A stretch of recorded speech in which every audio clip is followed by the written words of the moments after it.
Hello, everyone. It is Tuesday, November 2nd. Welcome to the Tiger Club Zoom call for today. Our guest today is the award-winning columnist from the Kansas City Star, Sam Mellinger. Before we talk to Sam, I'd like to remind you to check the club website at kctigerclub.com for information regarding membership, events, upcoming speakers, and also when we might be returning to in-person meetings. Hopefully that won't be too far down the road. Be sure to support our sponsors that you see on the website. Also, if you're interested in the club's football tickets and Bunker Club passes for the two remaining home games, shoot an email to president@kctigerclub.com. There are two 50-yard line tickets and two passes to the beautiful Bunker Club. It's a lot of fun to watch games from there. A couple of other notes. Two Mizzou players won SEC Player of the Week honors following the Tigers' win at Vanderbilt. Running back Tyler Beatty was named the conference's Offensive Player of the Week, and place kicker Harrison Mevis, the thicker kicker, he was the Special Teams Player of the Week. Mevis was also named a Star of the Week for the Lou Groza Award and would appear to be a strong candidate for that honor as the nation's best place kicker. Let's now turn to our guest, Sam Mellinger of the Kansas City Star. Sam joined the Star in 2000 and became its lead columnist in 2010. He's also a host of his podcast, Mellinger Minutes for Your Ears, which is updated each Friday, and one I would highly recommend. Sam, thanks for joining us, especially after a late night you had covering the Chiefs. I know you're going to tell us today how Mizzou is going to beat Georgia and how the Chiefs are going to upend the Packers. Yeah, those are both games that I don't feel great about for Kansas City's team in those games. Although I was surprised, I haven't seen it this morning, but the Chiefs actually opened as a favorite against the Packers, which, I mean, people in Vegas, they make a lot of money on this stuff, right? But seems like a miss. If I had bet a lot over the last year on Mizzou and Chiefs against the spread, I would be a really wealthy man because I can hardly think of a time. The only time I remember the Chiefs beating the spread was in the AFC Championship game against the Bills. Yeah. Their opponents cover a lot of spreads, and did even last year when the Chiefs were winning a lot of games. Right. I think they won, what was it, like 8 straight games without covering the spread or something, which is kind of hard to do. And Mizzou, it was 37. Is that what I saw? 38 is what I saw. Yeah, something there. Mercy. 37, 38. Yeah. Right. When you get to a certain point, what does it matter, right? Well, let's start with the Tigers. They'll travel to Athens, Georgia on Saturday. That's an 11 a.m. kickoff on ESPN. Georgia Bulldogs, as we said, are a 37 or 38 point favorite. Boasting historically great defense. I was looking up their numbers this morning. They're allowing 6.6 points a game. They've allowed 6 touchdowns in 8 games, but 4 of those touchdowns came like late in the fourth quarter when the games were already decided. What's not to like about this matchup for the Tigers? Yeah, right. I mean, it's unbelievable if you just look at the numbers. I mean, they're 2.5 yards per rush is what they're giving up. I mean, college football is such a wide open game. You know what I mean? To be able to have a defense that's doing this so consistent. And like you said, some of the numbers that they're giving up is when the games don't matter anymore. So that's life in the SEC, right? Yeah. Well, look at the Mizzou season. Tigers are 4-4. They've beaten 4 teams they should have. They haven't won a game against teams that they should be competitive or be even with. It's been kind of a disappointing season overall, but Coach Drinkwitz appears to be making some real inroads on the recruiting trail. What do you think is the state of the program right now? Yeah, I mean, I think that like overall, like 30,000 feet, it's still a good thing, a positive thing. Like you mentioned, the recruiting, especially, they just the number 1 receiver in the country, right? And in a class that looks stronger than most of them in recent years. And I apologize, I've got a neighbor that's doing a lot of renovation. So if you hear like a lot of beeping and construction trucks, that's just life on the Zoom, I guess. But I think like just specifically, the stuff on the field, which is the stuff that we care about the most as fans, right? It has been disappointing. And I think that after last season and some of those moments that they had, you sort of expected, okay, like they went like this in that year. Now let's take another step up. And it hasn't happened. The Kentucky game to me was one that really, kind of hit a little bit. But it's college football is such a weird deal because I think all of us are more right now than we were 5 years, 10 years ago, 20 years ago. And I think that college football is still the one sport that probably takes the most time to build through. Like a college basketball, you can do it in a recruiting class, and the NFL, there's more free agency, more trades, more things you can do like that. But college football just takes a lot of time. And so if you believe in the man, and if you believe in recruiting rankings, and you believe in sort of the energy that I do think is legitimate and sincere around the program, then I think you believe that the future is going to be better than the past and the present. But it's still frustrating because I think like a lot of us expected this season to be a little bit better than it has so far. You make a good point about college football, and a lot of programs are not hesitating now to fire coaches in midseason. One that really caught my eye this week, Gary Patterson gets let go at Yeah. TCU after 20 years, and he had a lot of success there. What were your thoughts on that? I was really surprised as well. I just think that Gary Patterson is kind of an institution, and maybe that can work against you at some point. I mean, I think that I saw the list of longest tenured coaches in the Big 12, and I mean, I think all but one or two have been hired in the last 3, 4, 5 years.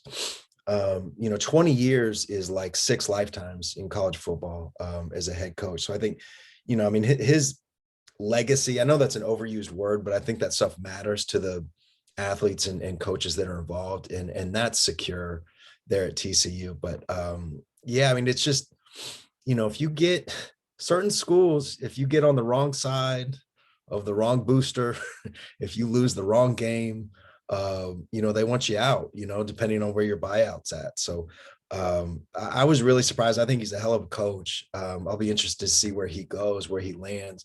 Whether he's like just a super, super high end defensive coordinator, or more likely just, taking over another program somewhere as a head coach. Well, let's talk about the Chiefs since that is fresh in our minds from last night. I thought you had a good column this morning. I watched this team and I'm just stunned at how much they've changed in a short period of time. I Yeah. didn't think the defense played that bad last night, but now it Oh seems yeah. like the problem's the offense. Yeah. What's going on? Um, Easy question. yeah. So this is weird because for about 3 years now, I've just always kind of said, look, if your biggest problem with the Chiefs is anything to do with Patrick Mahomes, then you do not have a big problem with the Chiefs.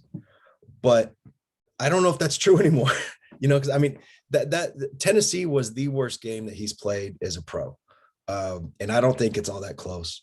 And I think that if you ranked the 5 worst games that he's played, I think Buffalo would probably be in there. I think last night would probably be in there. He's probably made the 4 worst decisions of his career in the last 5 or 6 weeks, which is weird. I mean, the stuff that he's doing, if this was 2018 and it was his first year, you'd kind of think, yeah, that's fine. Like he's putting up big numbers even still, even after last night. I mean, he's on pace to get at or near 5,000 yards. I haven't done the math after last night, but he's still putting up those big numbers, but the turnovers are just, inexcusable. And those are mistakes that if it was in his first year, you'd think, okay, you can live with this, you can grow with this. But he's proven that he can avoid that stuff. He's proven that like this narrative of him as like Brett Favre, after 3 glasses of wine or whatever, just gunslinging it around is just not accurate. I mean, he led the league in interception rate last year. And so I don't get it. I've got a theory that that he's pressing, and it's not because of the defense, but it's because he is super aware of his place sort of in football and in sports. And, I think that's why you saw him count to 4, when in Baltimore a couple of years ago. That's why you see him count to 10 in Chicago. That's why you see him, with the notes emoji when he's not the number 1 player in the top 100 and all that. That stuff is really important to him personally. And it's part of what drives him, which is usually a good thing. But I think, nothing's perfect. And so, and look, this is all like armchair psychology. So if you guys are rolling your eyes at this, you can, but I'm using some of what I know from people who are close to him, and I think that if you think about it, before the Super Bowl last year, the momentum was that Patrick Mahomes is catching up with Tom Brady as the best of all time. And beating Tom Brady in that Super Bowl would have meant beating him in a Super Bowl. Now it's 2, he's got 6. That's still a long way to go, but you've got an argument here. And then once they lost that game, that wasn't his fault at all. The offensive line was just putrid. It was horrendous. But now the momentum is other guys catching up, and Josh Allen's playing really well. You can go up and down, especially in the AFC. Justin Herbert, I know he struggled the last couple of weeks, but Lamar Jackson's playing well. I mean, there's just a lot of teams that have quarterbacks that they believe in, and I think that he feels the momentum shift from I'm chasing Tom Brady and I'm catching up to now the league is sort of catching up to me, and other teams are passing us. And I think that, like, it used to be when you watch the Chiefs play, especially when they were on offense, that their greatness put a lot of pressure on the opponent. And now I think when you watch them, just body language and other things, it looks like that's a burden for the Chiefs. And they feel like every play needs to go for a touchdown. And if they score in 12 plays, that's not good enough. And I think teams are frustrating them and just kind of daring them to go short. And the Chiefs are getting bored and frustrated and forcing things that aren't there. And it's just kind of snowballing. That's my theory anyway. The turnovers are just mind-boggling to me. Yeah. I did a little research this morning. They're on pace for 40 over a 17-game season. Yeah. In the last decade, I think there are 4 teams in 16-game seasons that have had 40 or more turnovers. And that's just not characteristic of an Andy Reid team. I think they showed on the telecast last night, if the numbers correct, that in his up till now in his reign as Chiefs coach, they're plus 83 on turnover differential. And now they're minus 12 this year. Mhm. I would think the guy's got to be mindful of ball security at this point. And they've had some bad luck, balls bouncing off a guy helmet last night. But it's just mind-boggling seeing these turnovers. And not just that, the plus 83, but in Andy's 8 years before this one, whatever it's been, they've been above league average in turnover rate every single year, 8 out of 8.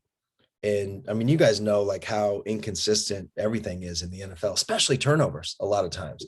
And so to be that consistent, I think is a pretty strong statement to the foundation that they've built there. And so it's not just one thing. I think Mahomes has made some really terrible decisions.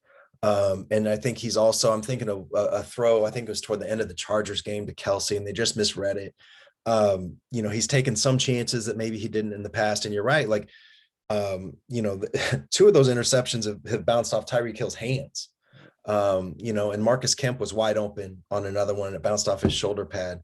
And the kid, I forgot the defensive back, but that was a hell of a play, diving catch that he made there. So it's some bad luck, but not, I don't think that flies as either an excuse or an explanation, because I think they are being careless. And I think that, how the NFL is like, once a team sees just like this much of an opening that something works, they're going to grow it up. And I think that a lot of us, and I've fully put myself in this position, looked at that Super Bowl as, holy crap, the offensive line is terrible. And if they get that fixed, the Chiefs will just keep winning Super Bowls forever. And not enough attention was paid on the other problems that they had. And, because like we were just talking about a couple of minutes ago, right? Like they were already not covering the spread. They were already, they had the game in Miami where they turned the ball over 4 times and needed to come back at the end. They had the game in New Orleans, and the Saints were a great team and all that. But there were some signs of sort of vulnerability that I think were not addressed in the offseason, particularly on defense. And the Frank Clark trade, they got a Super Bowl out of it. So it's hard to, and I don't think they would have won that Super Bowl without Frank Clark. He was terrific in the playoffs that year. But, I don't know that you can say that's an unmitigated win either, because of what they gave up and what they're paying him. And he's been good the last 2 weeks, actually, but obviously hasn't been worth what they gave up. So there's a lot of things that are kind of catching up a little bit. And I think guys are pressing and sort of that cohesion and push that was there in 18 and 19 and 20 is fading a little bit. Earlier today, it was announced that the Chiefs had picked up Melvin Ingram from the Steelers for a sixth-round draft pick. So obviously, they're not giving up on this season, right? Yeah, and I mean that's a look. I know that their starting right guard is a guy that they drafted with in the sixth round. So that's not a pick that's just nothing, but that's also not that much to give up. And I think they're paying him less than $600,000 on the salary cap. So it's not, they can still roll over money for next year. And I think it makes a lot of sense. I mean, like Ingram is not the player that I think a lot of us remember. He had that 3 or 4 year stretch with the Chargers back when the Chargers were the San Diego Chargers. And he was just a consistent problem, him on one edge and Bosa on the other. That's not him anymore, but he still wins a lot, especially when he's one-on-one. I think that the other, like the kind of secret sauce here is that if Frank Clark really can't be just sort of productive, you've got him on one edge and now Ingram on the other edge, and now Chris Jones can be inside a lot more, where I think it's pretty clear that Chris Jones on the edge thing isn't just, that's not happening. So, I think it does improve the Chiefs there. And if you look, I'm not here telling you that the Chiefs are, going to win the Super Bowl or even make the playoffs or whatever. I don't know. But the last 3 weeks, the defense has been a little bit better. The first half in Tennessee was a disaster. But other than that, the last 3 weeks, the defense has been better. And that coincides with Juan Thornhill playing more at safety. It coincides with Willie Gay Jr., who's been terrific at linebacker. They need his speed and his strength there. So, it's not – I definitely think they shouldn't be giving up on the season. There's not, especially in the AFC, nobody's running away with this thing. So, they're still in it and they've got a chance. I wouldn't want to play them, if they get another few weeks or a month or whatever and get this thing figured out and Mahomes is back to playing like I believe that his baseline expectation should be, then they can be a dangerous team again. But they're not right now. Right. They are struggling. One guy that I think has been a bright spot, and he has a lot of fans in this call, is Nick Bolton. Sure. Played pretty well. I know it's been questioned about his pass coverage, but I believe he's leading all rookies in tackles, and he's leading the Chiefs in tackles. I think he's played pretty well for what you could expect for his rookie year. Oh my gosh. He's going to be the green dot linebacker, for years, I think. And he can be gotten in pass coverage for sure. If you can figure out a way to get him isolated on a running back in the flat or a tight end over the middle, there's some ways you can move the ball against him, but he's really smart. He's really smart and he's good at, Anthony Hitchens. The reason that Anthony Hitchens got this contract that probably paid, airport prices contract for Anthony Hitchens, but it's because he's a smart, intelligent, studied man and can get the calls and get them out and get guys in the right spot. And Nick Bolton, for a rookie, and I don't mean that as condescending, but I just think it's hard for a rookie to be able to step right in and do those kinds of things. That's chaos in those situations, especially, if the opposing offense, and this has happened a lot, thinks that their best path is tempo and they're going to get to the line of scrimmage quick and get the ball snapped quick. And now you've got a rookie linebacker who needs to take that call and spread the word. I think that's a lot of just sort of mental pressure. And then you got to go make the tackle, then the snap happens. and then you've got, Derrick Henry coming at you. Actually not Derrick Henry anymore, right? Yeah. With the foot injury. But, I think in that Tennessee game too, I thought Frank Clark was good in that game. But really, like a lot of times it looked like Nick Bolton, it looked like one guy was giving his all and 10 guys were, punching the clock. Yeah. And, but I thought that was super encouraging. And I thought that he was good again last night. I haven't watched the game again, but he's aggressive. He tackles hard. Once he gets there, you're going to go down. You don't bounce off that guy. He wraps up. So, I think there's a positional value discussion to be had if you want to get super nerdy about taking him where they took him in the draft. But, if you can get a 6 to 10 year starter at a position like that in the draft, that's going to be remembered as a really good pick, I think. Talking to Sam Mellinger of the Kansas City Star. If you'd like to ask Sam a question, please use the chat feature at the bottom of your screen. Chiefs take on the Packers on Sunday night. I have a question. Why does the NFL schedule a team that played Thursday against a team that played Monday? It just seems like a real disadvantage. Yeah, no, it is for sure.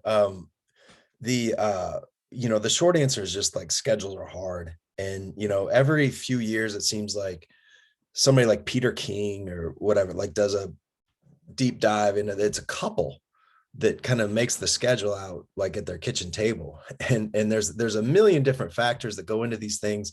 From they've got a schedule around the baseball schedule, at least in a few spots, because the Royals and the Chiefs share a parking lot and they can't play on the same day. The Orioles and the Ravens have a similar setup, and maybe I'm forgetting about somebody else around around the league, but there's a lot of different factors. And the Thursday night opener is a specific game, and teams can't go on the road 3 or 4 weeks in a row, whatever.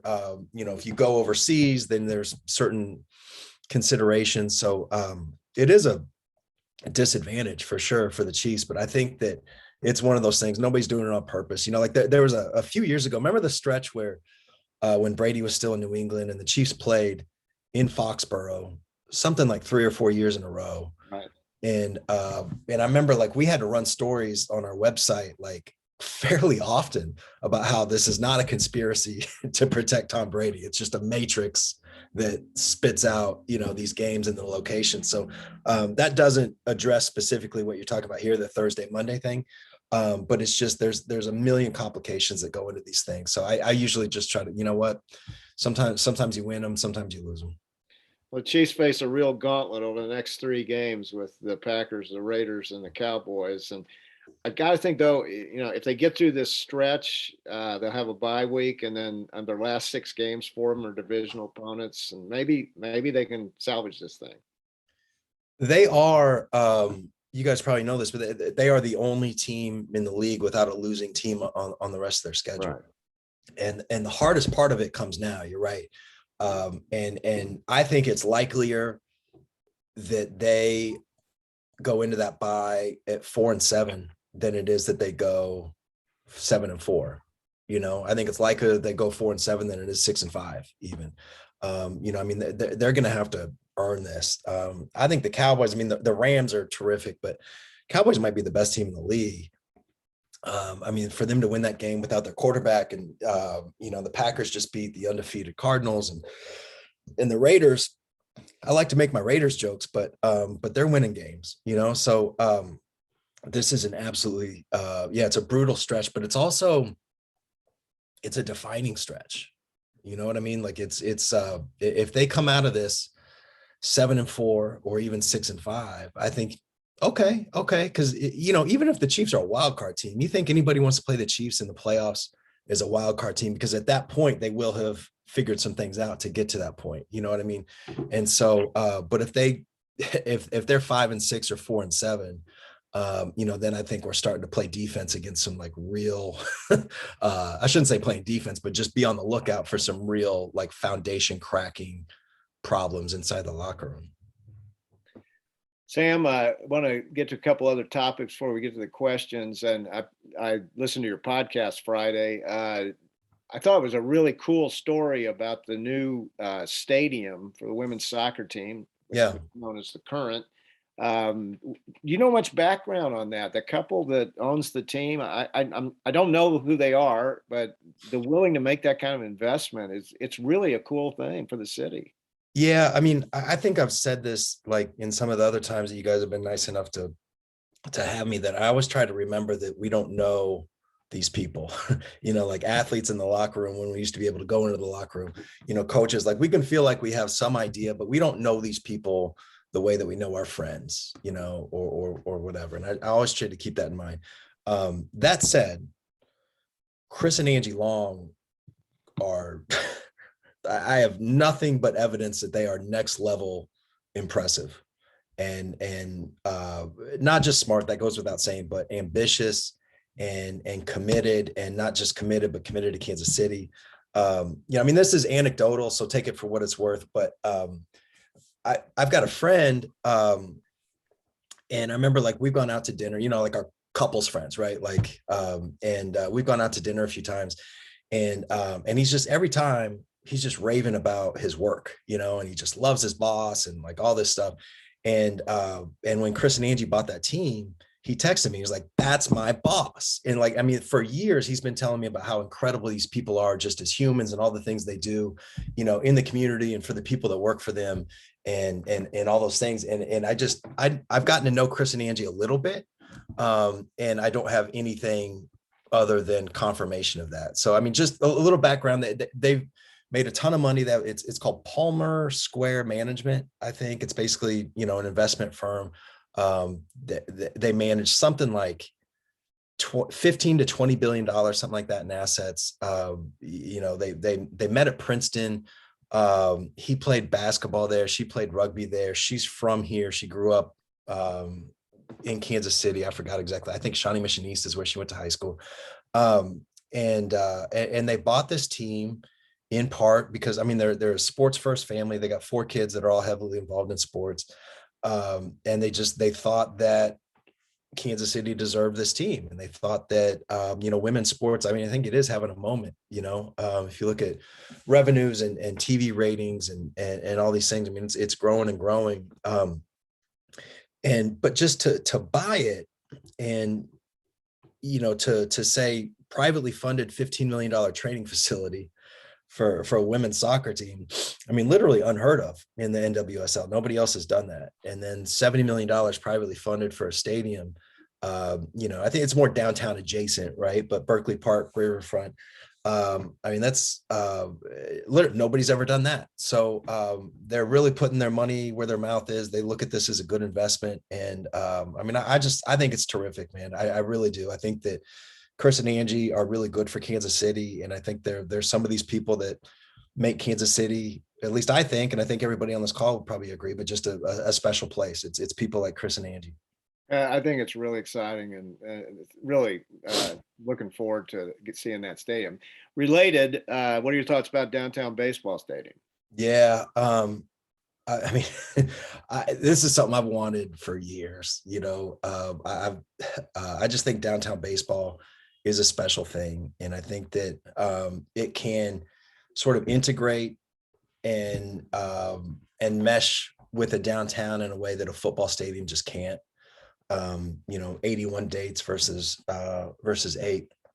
So I hope it works, but you know, obviously that's not up to me. The Royals need to make the case. And I think it's going to be a difficult case, to be honest with you, just because they're going to ask. I think the ownership is going to put up. Do you realize that David Glass, the last time we did this, and they ended up renovating, first of all, he wouldn't entertain downtown. And that may have been the right call, actually. I don't know if downtown was quite ready for it in 2006 or whatever it was. But the Glass family put up $25 million for the renovation. And look, I've never put up $25 million for anything, right? But you know, it was, I think it was 225 million of public money and 25 from the family. And I think that ratio is going to be drastically different for a potential downtown ballpark. But I don't know if it's going to end up, you know, maybe they end up wanting a bi-state tax, and I don't know what that does. I mean, I don't, like, we got Union Station built with that, right? But I don't know how that can be a tough sell for Johnson County, for Wyandotte County. So I don't know. It's all these hurdles that have to be jumped through. But I think about where downtown is now, and I think of it being more convenient for a lot of people. You know, I know parking is a thing that everybody's worried about. They need to address that. But just having a downtown ballpark would just, I think it would provide a lot of energy. I do believe in, you know, you can't build a ballpark and then there's just a ton of development automatically. And I would argue Truman Sports Complex is probably the best example of that. It's been there 50 years and we got a Taco Bell and a gas station. But I think if there's already some momentum there, you can put a downtown ballpark and it can build and it can grow with what's around it. So I hope it happens, but the Royals have to make their case. All right, ready for some questions from our viewers? Here's the first one. What's the deal with Mizzou and the Chiefs? Both are 4-4. Both have one conference win. Both have 4 defenses and disappointing offenses, and both just had disappointing wins. Why can't we have nice things? Yeah, and both are about to play like the number Yeah. one team in the country and the number one team in the NFC. Yeah, I mean, I've got a few of them, but like, do you guys know Scott Cruz? He's I a big named. Mizzou guy. Anyway, like he just he always talks about how Oh, I follow him on Twitter. I know who he is. yeah, like he's just the one all the time he's texting me about why did I grow up a Mizzou, Chiefs, and Royals fan? Like, what did I do to myself? Yeah, I mean, it's look, the defense problems are, it must be like to put your heart and soul into Mizzou and the Chiefs on back-to-back days in the weekend must just feel like repetitive torture. Well, we had 2 wins this weekend. We all feel crappy. So. That's right. All right. Yeah. Why do you think the Chiefs have not gotten Josh Gordon more involved in the offense? And will the addition of Melvin Ingram make an impact? Yeah, I think that Gordon has been close a few times. He had a nice catch. This is another one of those chances that Mahomes shouldn't have taken. I think it was the Buffalo game, and it was a first down pass, if I remember right. And it was just sort of a 50-50 ball that he threw over the middle. And Gordon, just beat his man and kind of posted up and made the catch. And there was a couple times that he was close last night that I'm thinking of right now. And the ball, the interception. I think that ball, it looked to me, I don't know if you guys agree, but it looked to me like that ball was intended for Gordon and not McKinnon. I thought so too. Yeah. So, I mean, he's getting some looks. And I do expect that to continue. I mean, he's not going to be, and look, he's got to stay on the field. I mean, I'm just stating the facts. Like, I mean, if you just look at his history, and hopefully, and I think anybody who's known anybody that has dealt with addiction would agree with this. Like, I mean, hopefully he's got his stuff in order, right? But I know that playing in the NFL can disrupt some of that. And so hopefully he's got his stuff in order and can finish the season, but that's not a sure thing, right? But when you're a receiver, I mean, Tyreek Hill got 18 targets last night. Mm-hmm. Maybe he'll get 5 next week. I mean, it's pretty volatile, and he's got to get his stuff in order. I think the first week they wanted to use him more, but they were in hurry up, and he doesn't understand the hurry up yet just because he just got here. So I do think that he'll continue to see a little bit more target and maybe be some form of what Sammy Watkins used to be. The Melvin Ingram thing, I do think that for spending a 6th round pick, I think it's a good investment. I mean, that's not that much capital, and I think that if you can get a guy on each edge to be a problem, at least if you don't double him. And then you've got Chris Jones in the middle. I think that's a pretty good way to develop some sort of pass rush. I mean, this isn't, this isn't the 2000 Ravens or whatever, and it's not going to be. But, I do think that Ingram, like specifically just the kind of player he is at this point in his career, does make sense, especially for a 6th round pick. Next question. As horrible as the turnovers are, the penalties are even harder to swallow. Aren't both of these problems indicating a lack of discipline? Yeah. But I would also point out that Andy Reid's teams have very often been called for a lot of penalties. Yeah, that's right. Good teams, I mean, he's had nothing but good teams in Kansas City, right? But I mean, he's had teams go 12-4 and be in the top 10 in the league in penalties, and it's just, I think we've all watched enough football to see that there's teams that don't make enough penalties. There's teams that aren't, because sometimes that's a sign of being aggressive, and that's a sign of being, around the ball. Sometimes it's a sign of being beat. I understand that, but I think what you don't want is, Chris Jones giving up a first down by being lined up offsides, which happened last night. D Ford is the obvious one, right? Yeah. Like there's certain just like stupid penalties like that you just, are inexcusable, but some of it is just a matter of play. And I think that, Reid's teams have shown that, they'll, that sort of pendulum, they'll they'll push the aggression a little bit more than others. The turnovers, yeah, I mean, I guess we talked about this a little bit earlier. The broader point here is discipline, and I do agree with that. Yeah, absolutely. I think that there's signs from the defense, just the body language. Tyrann Mathieu doing this all the time, and Willie Gay Jr. got into the dance last night, throwing his hands up in the air. I do think that they're like the Chiefs are, sort of near the fault line, I think, in some ways. And I think that we're not in the locker room. And I know I just told you, even when we had full access, I always try to remember that we don't really know these people and their inner workings as well as sometimes we allow ourselves to think. But, we have even less of an idea now, and it's even more speculation. But I'm telling you, little signs about how these guys are in press conferences, how they are online, little things I hear from people that I still talk to inside the building. I mean, I think that, there's a possibility that this thing may blow up.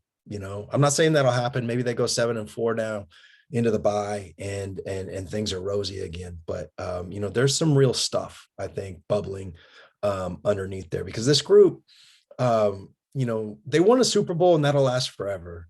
Right. But you can't tell me that there's anybody involved in this team that will look at Reed, Mahomes, Hill, Kelsey, Jones, Matthew together in their relative primes and feel like one Super Bowl was enough. The Aaron Rodgers Green Bay thing is there. There's not anybody with the Packers that thinks that they've won enough Super Bowls, and so, I mean, that's a thing, and again, I think that's part of the pressure and that part of what you're seeing with the offense with the Chiefs. I mean, that's something that they got to deal with going forward. Question about conference realignment. One of our previous guests seems to think KU is in great position to land the Big Ten. Things aren't so bad in the Big 12. But it seems to me the Big 12's pretty well set going forward with the 4 new additions. Any insights on that? I disagree with the 8-10 host on both of those points, I guess. I think, like, it's a weird thing because when it's me, like, dumb sports writer with my brain, I look at it and I think, you know what, like, Kansas basketball is one of the, it's a national brand and all those things, and somebody's going to want that and stuff like that. But whenever I talk to anybody that knows a lot more about this stuff than I do, doesn't matter. What matters is football, and football is such a wreck. And some of that is like how the money's set up, right? Like that, just how it's distributed. But with the football program where it is, I don't know that Kansas is on the safe side of that fault line, and I think that's common too. I mean, I was having this conversation with a college administrator type, I guess I'll describe him. And he was like putting out a vision for the next 5-10 years. And he's like, look, and what's the number? I'm going to get it wrong now, but 351, I think, Division I schools. And then there's a subset of that. That's what is it? 130 or whatever it is, 30 FBS schools. And then a subset of that, which is 65 Power 5 plus Notre Dame. And then once you look at that 65, there's 15 or 20 that kind of boss it. And there's Ohio State, Michigan, Alabama, LSU, we all know the schools. And then at the bottom, Vanderbilt, Washington State, whatever.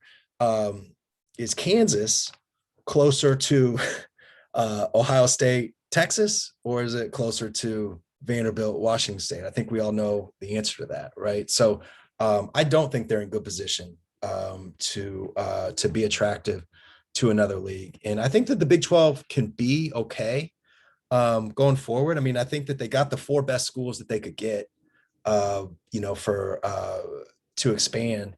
But I don't know. It's a complete marriage of convenience and not of selection. And I'm always skeptical of how that stuff's going to work out, because it's not, and I just use the term Power 5, right? And I think it's like gonna be, after Oklahoma and Texas leave, it's like Power 4 and maybe a half, or like there's just, the Big 12 will be bigger than the AAC, the Mountain West, or whatever, but the gap between the Big 12 and whether you think it's the ACC or the Pac-12, whichever is the least powerful or whatever of the the other Power Fives. I mean, that's going to be a gap too.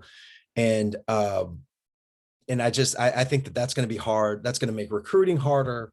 And especially to a program like Kansas now with the transfer rule, you go to Kansas and maybe it's kind of an open tryout for a better program, right? Like if you play Iowa State or Oklahoma State or whatever, and you make a few good tackles, or you make a sack or an interception or whatever, and Matt Campbell decides that he needs an edge rusher, maybe he just plucks you up like, the Kansas City A's back in the day, being a farm team for the Yankees. So I don't, there's just, it's a really hard situation for Kansas right now. And I think Lance Leipold he's a good hire. I think he comes across as like an adult, which they've needed for a long time. And I think that he's got a lot of things going for him, but that is such a difficult job that I don't know that anybody can talk about it with certainty going forward for the future. Now, Kansas City really needs the Big 12 tournament to survive, though. I hope the conference makes I love the Big 12 tournament. Even when it has like schools that I don't consider Big 12 schools in it. So I still like the basketball tournament. Next question about Mizzou's quarterback situation. Connor Bazelak injured, may not play this week. If he is out, would you rotate the Tyler Macon and Brady Cook with the concern that whoever plays might be shell-shocked after Georgia? I know that's the wrong time to be pushing somebody out, pushing somebody new. I mean, that's like sending Beaver Cleaver to war or something. I don't know. I think if you go into a situation like that without your starter, I think you've got to protect. I don't think it would be fair not to try to prepare. I said protect, I meant prepare, both those guys to. And look, like, we're building Georgia up like they're the 85 Bears and they played like it, but, college football can be crazy. Maybe, Kansas led Oklahoma in the fourth quarter a week or two ago. Right. But yeah, I would want both those guys prepared because, to go from bench to facing statistically one of the best defenses in recent college football history, at least so far, is a hell of a thing. That's God bless him. God bless him. A couple of years ago, I doubt many Kansasians had ever heard of John Sherman or the Longs. Are there any other unknown multi-billionaires that might eventually bring Kansas City an NBA or NHL team? It's a great point because I think I was like vaguely familiar with the name John Sherman, but not in this way. And I knew that he had a lot of money, but I don't think I knew that he had, sort of can be the lead investor on buying a Major League Baseball team for $1 billion kind of money. Again, Sherman, just like the Longs, I mean, another guy that just you ask around, and maybe if you guys got some dirt, send it to me, right? Like I'm a reporter, but everybody I know that's had a dealing with him, just random stuff. Like Kansas City's not a big place, right? Like, my wife is an interior designer, and like one of her clients turns out to be like one of the Sherman's best friends. And like that, before they bought the team, it's gone on and on about my friend John and Marnie and all this stuff. It's just, I think we're in a really good position in Kansas City, just, of having what seems to be at least, very committed, in it for the right reasons, ownership with these teams. The other was like, there was a time, this was like, I had just gotten the job. So this must've been like 10 years ago or so. And I was trying to find like who could buy, the Sprint Center was relatively new. And by then it'd become clear that AEG didn't give a damn about trying to get a team here, that they had moved on. And I was trying to figure out, well, who would be that owner that would be committed to Kansas City and bring a team. And, I found a few really rich people who would talk to me a little bit. And it was all like, it's the Cancer Research Center by the Plaza. I'm forgetting their last names. Sowers. Yep. The Halls, like all these people that, they've got enough money to do it, but, they're tied into things like cancer research and the arts, and not buying an NBA team and bringing it here. And I think that's the answer that you find more than not. There's, I do think there's again, I've got it in my notes somewhere, but there's a real estate developer or something like that owns a ton of space downtown. And I'm not trying to keep his name secret. I just like literally can't remember it right now. I mean, there's a couple people that you hear about. There's somebody in Salt Lake City, I think, who lives in Salt Lake City that's, got a startup that he, made a ton of money, some tech startup, and has like, not from Kansas City or anything like that, but has like some vague connection to Kansas City that some people think could work here. It's just a stretch though. There's nobody that I know of that is like the next John Sherman. Maybe that person exists and I just don't know who it is, but I think we might be tapped out as long as our rich people are still interested in cancer research and not, trying to find a hockey team for us. Got a few more minutes left. I'm going to rapid fire some questions at you. Will Steve Wilkes and Spagnuolo have their same job next season? You know what? This sounds crazy. And if I was on your side of the call, like I might be rolling my eyes at this myself, but the Chiefs defense has a recent track record with Spagnuolo of stinking in the beginning of the season and then improving as the season goes on. And with these last 3 weeks, again, the first half in Tennessee was disaster, but 5 of the 6 halves in the last 3 weeks, the defense has been pretty good. I'm not sitting here saying that Steve Spagnuolo is Buddy Ryan or whatever, but I just wonder if we're going to see some steady improvement. And, one thing that Spags has in his favor is that Andy Reid is super loyal. I think the last defensive coordinator was here a year too long. And, I think that maybe Andy changes, but I think that he wants to keep his guys close. I think he believes in his people. It's part of what makes him good. It's part of what makes him successful. Is Tyrann Mathieu a Chief next season? I'm starting to think no. And I really like Tyrann. Like I like, just as a journalist, like, I mean, I need to throw this part of it out. Right. But I'm just trying to like present my biases. I just think he's really fascinating. I think he's an interesting guy. I think he's thoughtful and smart and all these things. But he's not playing that well. And he should be part of the solution. And we haven't seen that this season, at least not yet. I mean, there's, obviously 9 more games plus the playoffs, hopefully. And he's either 30 or will be 30 next year. He'll either be 30 or 31 next year. I'd have to double check on that. But the Chiefs do not love signing guys in their 30s to big money. They are, there's certain perspectives and front offices have different philosophies, but the Chiefs are on they like to lean young with some exceptions. And I wonder if that's gonna, if the price is just not gonna match up. Should Missouri just play Tyler Beatty in the single wing? Yes. Yeah, I love it. Bring an extra lineman in. Sure. Oh, you didn't. What do you think about Steve Wilkes being at Mizzou on the left? I thought that was going to work. And so far it just hasn't. I don't know. I've been surprised at that. I should say that. So it's not trending the right way. Because I think, unlike Andy Reid, I think in college, sometimes coaches can be discarded a little bit quicker than they are at the NFL level. So, I'd be, if I had to bet on one of those guys, I think it'd be Spags. I wanted to ask you, what do you think was Kansas City's chances of landing the World Cup or landing a World Cup for 2026? Yeah. So I think we're a lock to have base camps. I think that just makes too much sense on a lot of levels, geographically, the facilities, all that stuff. So I think that's a lock.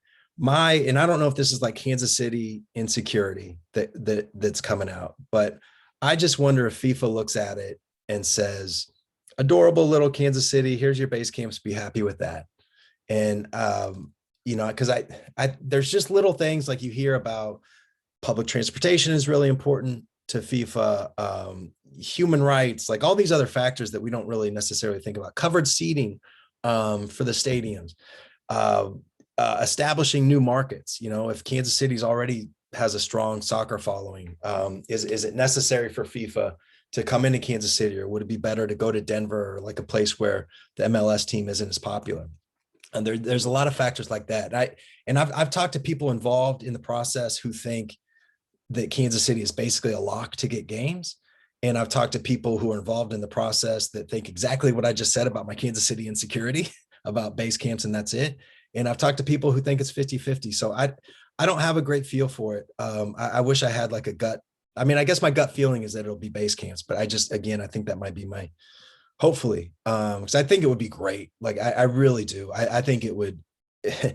I think a lot of these things, people like us make too much out of them, these events, but I think the World Cup is an exception. I really do. I think it would change Kansas City. I really do believe that. I hope we get games. I hope I'm wrong. I hope that insecurity is misplaced, but I guess that's where I'm at. I'm kind of with you. I'm just looking at the competition of the other cities. Do we have the hotels? Do we have the Yeah. transportation? So we're about out of time, and I'm not going to get to everybody's questions, but one last one. What is the Royals starting lineup next year? Yeah. I mean, I think Nicky Lopez has to be the shortstop, which is just something that nobody on this planet other than like Nicky and his mom may have said, a year ago. And I think that Whit Merrifield makes the most sense at second base. I think Bobby Witt Jr. Will play a lot of third. I've always been curious about him in center field, but then they signed Taylor, 2 years, $9 million, I think was the number.